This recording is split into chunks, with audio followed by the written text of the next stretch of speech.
Do you feel busy, but you still feel that your business is not making any progress? The business is not growing, the income is not increasing, and pretty much you at a point where you feel as though it's nothing else you could do. Hello, my name is Ortez, and welcome back to Insure Your Success Podcast, where we have real conversations about the journey of entrepreneurship. So today, I want to talk about the difference between being busy and productive. The difference between being busy and productive. And just so you will know, this podcast is raw and uncut. And basically, on this podcast, I share with you things from my personal experience as being an entrepreneur for over 25 plus years, as well as experiences from others. So make sure that you like, subscribe, and share with other entrepreneurs because we're going to give you the real stuff with no fluff. So I kind of want to talk about the subject being busy versus being productive. And you may see me looking down here because I have a few notes, drafting notes just to kind of keep me on track here. So I can remember a time when I first got into business. I just felt as though that my calendar had to be full. And I'm in the insurance world. So we were taught to make sure that your calendar is full of appointments, and full of this and full of that, right? So, I would strive hard to make sure that my calendar was full. And during that process, it was times where my calendar wasn't full with appointments. And so, like many salespeople or people in my industry, I started to feel it with a bunch of fluff. That's what I called it, a bunch of fluff. I started to feel it with training, just being on trainings all day, every day, which training is good, but not every day, all day. You don't need that much of training. In fact, the best training is by experience. That's what you really learn. I start to fill my training up. I start to fill my calendar up. Sorry about that. With a bunch of errands, a bunch of busy work. Checking emails all day, um, making unnecessary phone calls. That really wasn't going to move the needle of my business. Um, Setting up meetings with individuals that really I shouldn't have been setting up meetings with, just really wasting my time. But I didn't look at it as wasting my time. I looked to it as me being busy because I was taught in the beginning, like most individuals, to keep my calendar full. And really, it was an illusion. And so I found myself uh, asking, why my business is not growing. I felt as though I was being productive, and that's the illusion of that.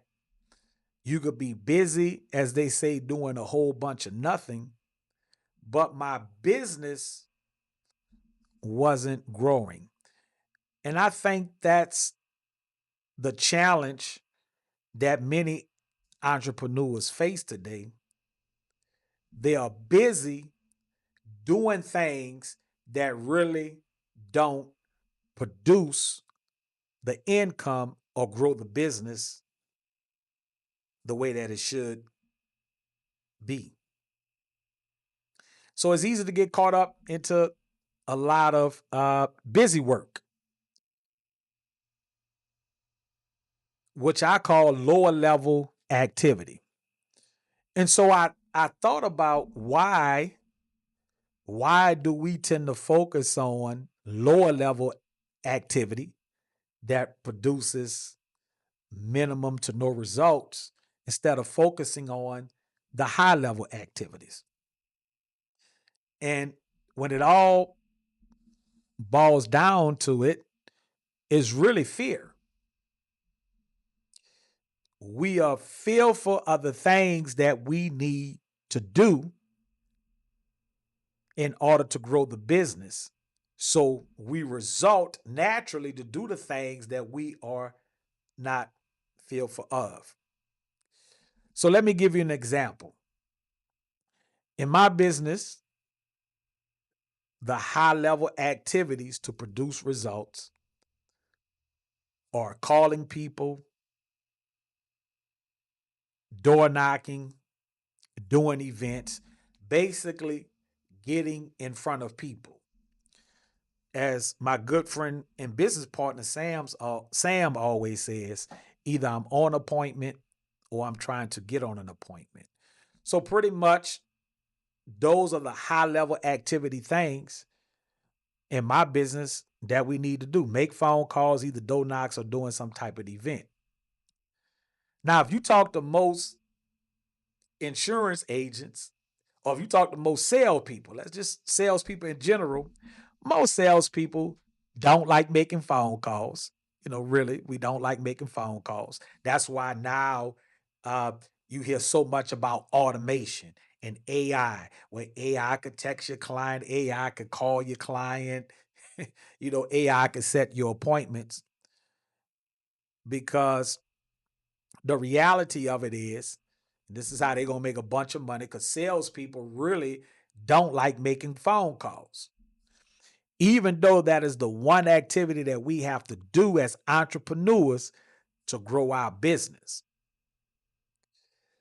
So the things that we need to do to grow our business, we have a fear or a dislike of doing, which results us into doing things like checking emails all day, attending trainings all day, having unproductive meetings, calling it a meeting when it's really just a casual lunch. We tend to do things that really don't move the needle because we dislike or we have a fear of doing the things that will move the needle. So we tend to fill our calendars up with a bunch of busy work, or we look for alternatives, like AI, like automation, that we think is going to solve the problem. And so while I'm on that subject, let me talk a little bit about AI and automation. At the end of the day, AI and automation is an assistant. It is not a replacement. It is an assistant. And I was at an event the other day with a group of seniors with one of my agents. She was giving an event. And one of the seniors said, now they got AI calling us. We sure glad that y'all out here to talk to us, because we like to talk to a real live person. So even seniors are aware of AI call, or AI phone call. Nothing replaces the human experience and the human connection. Now, AI could do some of the lower level tasks, right? AI could send out the emails. It could send out the happy birthday text. It could send out, the follow-up email or the follow-up text. But AI cannot build the relationship. And so we have to be real careful thinking that AI could solve all our problems or replace the hard task. So think about it. Whatever field that you may be in, if you're in insurance, if you're in real estate, if you're in mortgages, if you're in car sales, whatever type of business that you may be in, if AI could truly replace the human experience, why would these companies need us to sell their products? Think about that. If AI could really do that, but they realize that the human experience could never be replaced. So we tend to try to either avoid doing the things that we know that we should do by focusing more of our time on lower level activity things instead of the things that's going to move our business forward, or either try to push it off on some type of AI and automation. So if you look at your calendar will actually tell you the truth. And one of the means that I use to help me with time management is the time block method. Now, this method, if you type it in on YouTube, if you type it in Google, I'm quite sure there's going to be a lot of things that come up regarding time blocking. And one book that has helped me with time blocking, or that time blocking kind of became that I became aware of time blocking, is 12-week year. Highly recommend that you get that book, especially if you're looking for a way to better manage your time and achieve your goals in a timely manner. 12-week year. So in time blocking, basically what it is, in a short summary, is blocking out a block of time to focus on high priority activities. High priority activities. That's what time blocking is. Right. So basically, you may say, for example, from 8 to 10, I'm gonna focus on making sales calls, right? Because that's a high level activity. And you may say, hey, from 12 to 2, I'm gonna focus on uh, conservation, right? Maintaining your customers, that you wrote. So in our business, in the insurance business, persistency is a big thing, like writing a policy and keeping that policy on the books, or whatever business that you may be in, right? Just following up with your um, clients to make sure that they are happy with the products and the services that you have provided. That's a high level activity. Setting time out for training, right? My mentor used to tell me, Ortez, when I got into the business, of course, it wasn't YouTube, wasn't Facebook. When I became an entrepreneur, it wasn't really email, wasn't really that popular. But he told me, take an hour a day to study your craft. Take an hour a day. At the end of the day, take an hour a day, or early in the morning, which I still do today, early every morning. In the crack of dawn, take an hour a day to study your craft. Now, in this day and time, you don't necessarily need an hour, maybe 15 minutes, maybe 30 minutes, due to how we receive information now. Back then, like I said, there wasn't no YouTube that I could just pop in, wasn't no podcast I could listen to or anything like that. We had to read books. That's what we had to do. But in this day and time, you could pop in a 15-minute podcast, you could watch a 15-minute YouTube video, but taking you want to have that on your calendar, taking 15 minutes, 30 minutes a day to learn something about your craft. So time blocking allows you to do that, even in time blocking for some of the lower level activities, right? Because we do have to check emails. So putting a time block to check your emails and respond to your emails. So when you're looking at your calendar, or when I look at my calendar, and depending upon how many hours of the day that you're working. So let's say if you're working about 8 hours a day, 80% of that calendar should be focused on high level activities. 80% of that calendar. 20% of that calendar on lower, what we call lower level activities. But most people calendar are the opposite.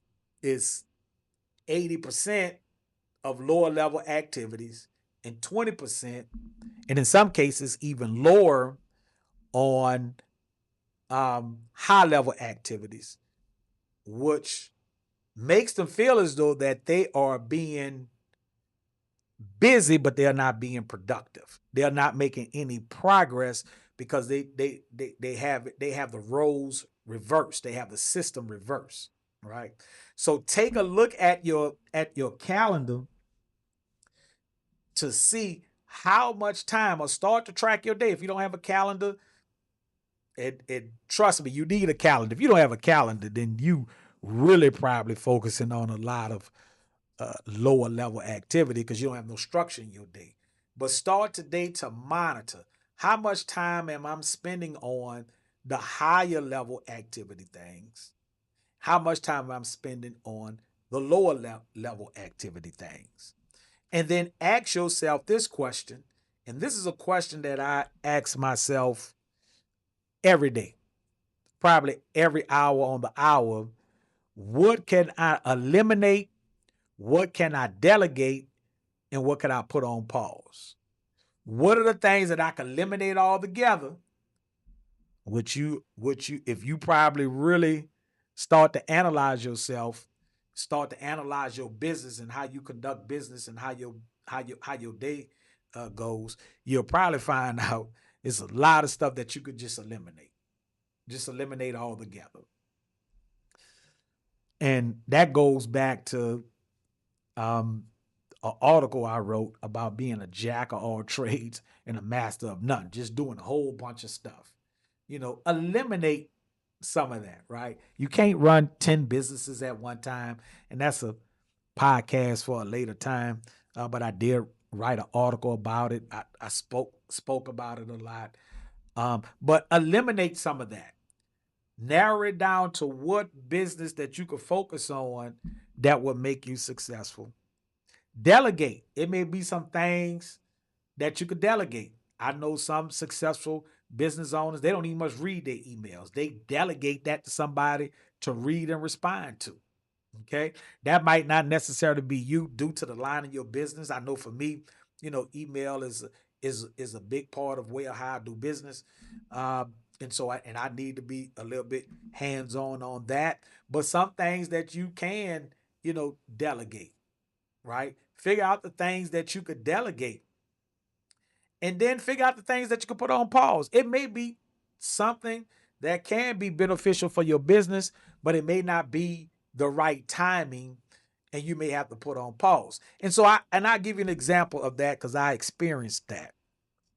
I can remember first trying to get the agency going, right? And one of the things that I really wanted to do was really to start to make YouTube videos, which I'm currently doing right now, and to do a podcast. But it wasn't the right time. Our agency needed to grow, so it was more of a demand on me at that time to do more training, to do more recruiting. I still had to have a strong presence in the field with the agents. So it was a lot of things that, we was trying to get it built. So it was a lot of things I had to create systems, so it was a lot of things that I needed to do, even though I wanted to, and I know it'll be, and I know it definitely is a good thing for the business, to build up my YouTube channel as well as my podcast. But it just wasn't the right time. Every time I would try, I would have to stop. Every time I would try again, I would have to stop because it just wasn't the right time. So I came to the conclusion that, hey, I just got to put that on pause right now. I'm going to come back to it, because I know it's something that could be of benefit, but it just wasn't the right time. So how do we make the shift? That's the key. How do we make the shift from feeling busy to being productive? So how do we make the shift? So let's talk about that. So the first thing you want to do is, as I stated before, you want to make sure that you identify the level activity things. That's, and typically it's only going to be about maybe three things. All right. It shouldn't be 5, 10, 11, or 12. It's probably what are the top three things that's going to generate revenue for your business. Because without revenue, then your business is pretty much done. Right. It shuts down. You can't do the things that you need to do. So identify the top three things. And if you don't know what the top three things are, find someone who is successful in your line of business and ask them to mentor you, ask them to be an accountability partner, and interview them, talk to them, take them out to lunch, not them taking you out to lunch, take them out to lunch and ask them what are the top three things that they do on a daily basis to grow their business. So identify the top three things. The second thing is you have to develop a business owner's mindset, right? You have to develop a business owner mindset. And so what do I mean by that? And we all have heard the term. If you've been an entrepreneur for quite some time, we have all heard the term, working. Are you working in your business or on your business? Are you working as an employee or are you working as a business owner? So what is a business owner, right? You have to get into the business owner mindset. A couple of things a business owner should be focusing on. First of all, the vision. The business owner sets the vision, creates the vision for the business. Okay, so what is the vision and what is the mission of the business? I'm a firm believer that no business could be successful without a vision or a mission. So the first thing is, what is the vision and what is the mission? The second thing that a business owner should be working on is systems. Okay. It's really important. You have to work on systems. What are the systems? A lot of business owners that I mentor and coach, a lot of them don't have no systems in place. They're just all over the place. All right. So as a business owner, right, you have to develop systems. So when you are hiring people or recruiting people to your business, first of all, they have to understand the vision. Then you have to have a system for them to plug into. And the third thing is, which I already stated, is what are the top three things that's going to generate revenue for my business? And those are those areas are the things that you need to pay very close attention to. That's it. Very, very every day, all day. So if you know for your business to make X amount of sales, it needs to do your team need to do X amount of calls, then that's what you should be tracking on a daily basis. You have to track your results. Another mistake I see a lot of small businesses do, they don't track their results. They don't track what's going in.